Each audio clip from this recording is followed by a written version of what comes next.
A co tu máme nakonec, tak to opravdu stojí za to vidět. Ukáže vám, čeho všeho jsou schopni sportovci, když se loučí s uplynulou sezónou. Na 30 bikerů, kteří z celé republiky a Slovenska přijeli do Střižovic na Turnovsku, se totiž pustilo do poněkud netradičního a na závěr velmi studeného čtyřboje.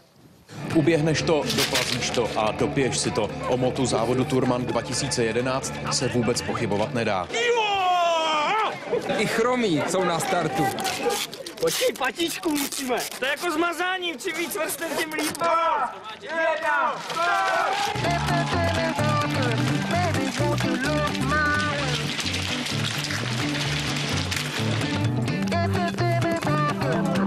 Na Bělehrad.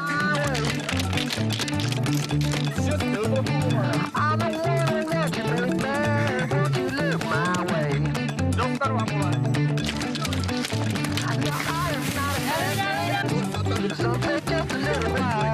Sprint po lanové dráze záhy střídá orientační běh a pak přichází obávaný závěr. Přebrodit či přeplavat místní kačák. Při teplotách kolem nuly nic moc.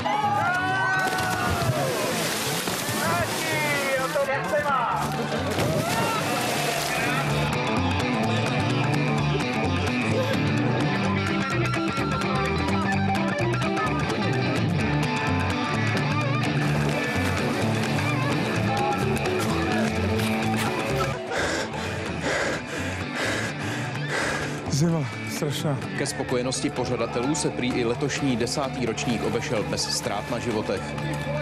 No a ještě pozvánka